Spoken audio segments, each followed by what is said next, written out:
military fails to protect the American citizenry and our Christian interests? Well, the law enforcement and the president, and of course the military actually only has one lawful reason to exist, and that's for the defense of the people of the nation. The nation is a race of people, and the military is of that race. They defend the borders of that race. It's sort of like a house. A house has walls, it has ceilings, it has doors, and for the protection from the elements, on the outside elements, the roof over it, of course, so forth. And the military serves to block anybody from coming through a door that you don't want into your door. So your house is where the people reside. And in my mind, we have the military biblically. Of course, it's understandable that we have the military for that very purpose. It's the only lawful purpose that our military has. Constitutionally, our military duties end at the shoreline. For the Army, the Navy, of course, can patrol for prevent any invasion from the sea. But what we're doing there now is using the military for creating an empire for the Antichrist, the Jews. And the military is sent all over the world, and it doesn't have the ability or the authority to protect our own borders. So we have an invasion into our country. Millions of aliens are coming in, racial aliens, as well as just plain aliens. And they're coming across our borders because we no longer have sovereignty. We lost that at the end of World War II. How does Aryan nations treat the law enforcement of the country as opposed to the military in terms of protecting the interests of the well, law enforcement works for the ones who sign their paycheck, of course. And they get their view of life from those who are in command of them. We have today the organization called the Anti-Defamation League of Benign Breath. They go around, they have teams that go around to all law enforcement agencies, sheriff's departments, police departments, marshal's offices, and so forth. And they give them the view of life that they're to give to the rest of the people that they are enforcing the laws of. Now, we have hundreds of laws on the books that never existed before in all of our history. And these laws are called hate crimes, they're called politically incorrect crimes, all sorts of things. And that we're supposed to accept and tolerate the aliens coming in within our midst. The aliens within our midst are like a sliver in your arm or finger. They pester. If you don't remove the sliver, well, it'll fester. And if you leave it in there, well, you're liable to get blood poisoning. Our race is getting blood poisoning today. And when blood poisoning means death, and of course, that's what we're fighting against. Law enforcement, of course, is charged with the duty of keeping the peace. And when there's resistance to the alien infusion into our bloodstream or into our people, the law enforcement tries to stop any resistance to it because they're told that we must tolerate everything. Well, you can only tolerate a certain amount of arsenic. You can't tolerate too much, and if you continue to tolerate it, why, of course, you pay the price. We're getting to the point now where we are beyond our tolerance level. So who would you say would be the real enemies of America and Christianity at this point, Pastor Butler? The real enemies is the race traitor, in my mind. All of this would not come to pass if it wasn't for race treason. You know, we were talking this morning, Lewis and I, World War II. In the 30s prior to the war, we had Colonel Lindbergh, and we had Father Coughlin, we had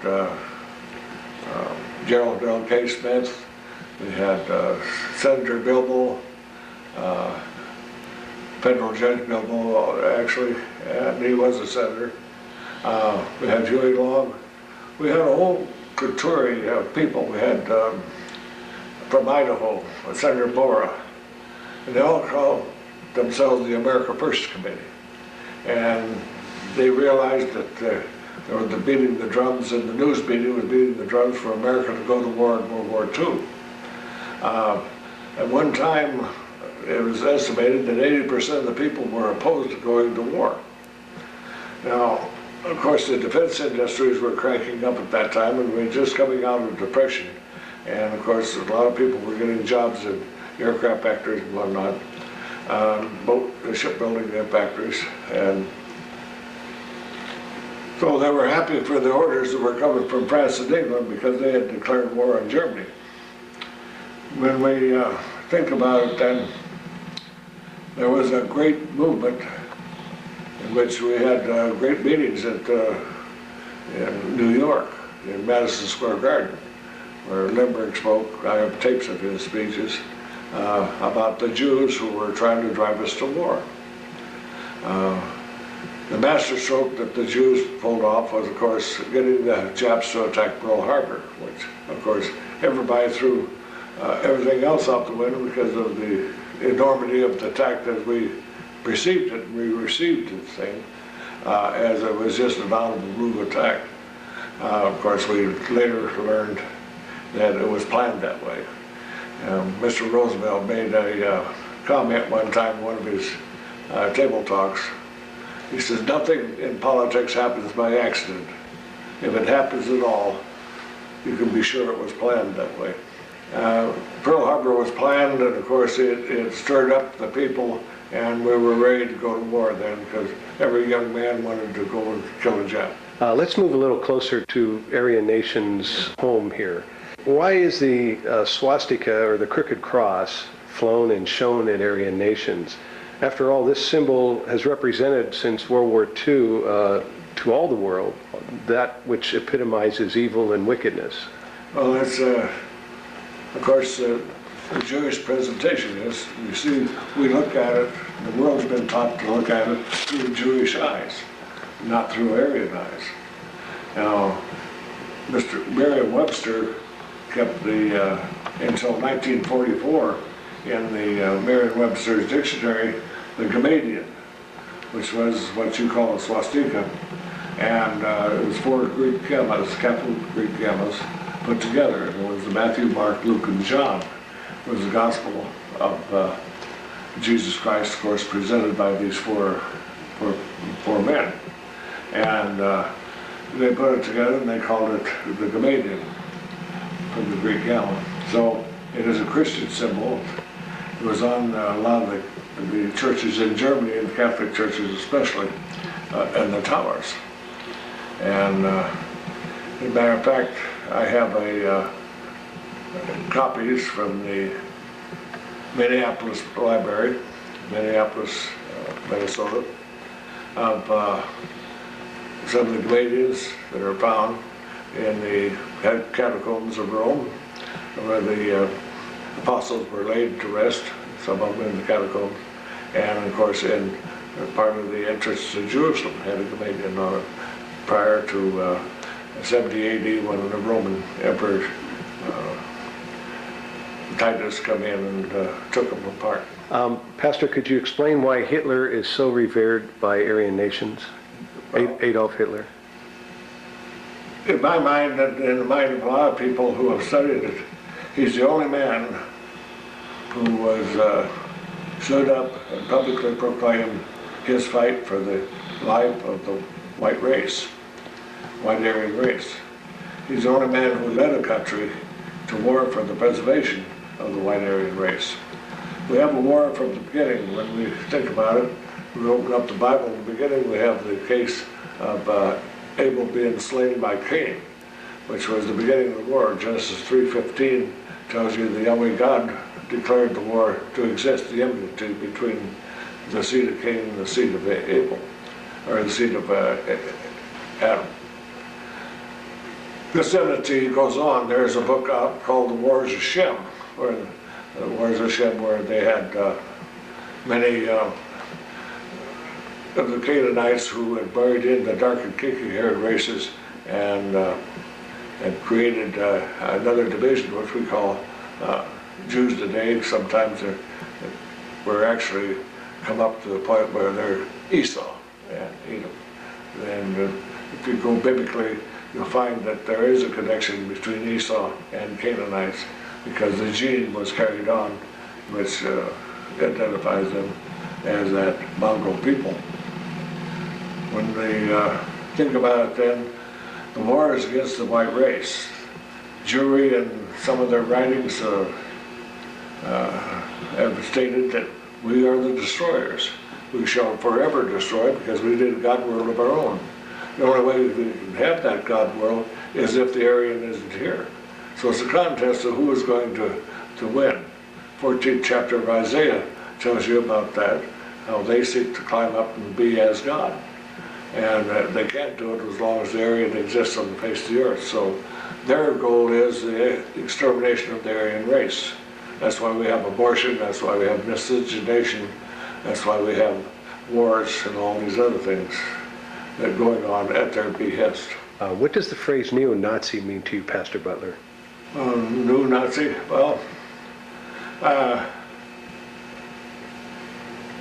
Nazi is a concoction, it's never used by Hitler or by the German people.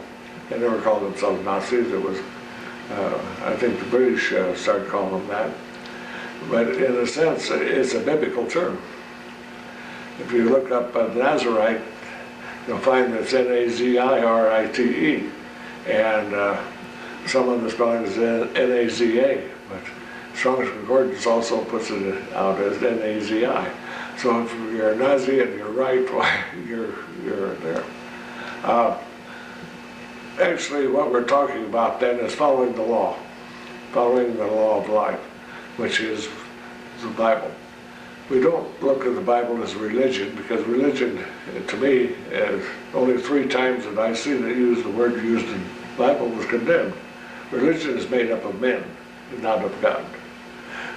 God put down a life law because he created everything in the beginning and said, seed having life in itself, kind against like kind. You see that in life, every grass seed, every tree seed, every wheat seed, and so forth, it produces its own kind. When we mix them together, of course, we adulterate it and make them impure. God created everything pure. He created everything good in his eyes. So if he's the creator, it's his eyes that we're looking at, seeing it through, then we can do it. Jesus made a statement that I think is quite apropos for this time. He said, every plant my Father did not plant shall be rooted up. Now, I'm thinking about the fact that his Father, or Yahweh, did not create hybrid things. He never put any 2 opposite things together or any 2 dissimilar things together. Only kind begets like kind. So if he is going to root out every plant that his Father did not plant, then we're going to have a lot of missing persons on this planet. Would you explain the Aryan Nation's placard or symbol that we're going to show here in a minute, please? Well, it's a force symbol from Numbers 2 mainly, and it's a shield of faith with the crown of Jesus Christ at the top, the 3 spirits, in other words, the Father, the Son, and the Holy Spirit. The sword of truth coming from that crown, in other words, the sword of 2-edged sword of truth, and the shield of faith, and then it's in the 4-square platform is talked about in Numbers 2. We have the 12 tribes.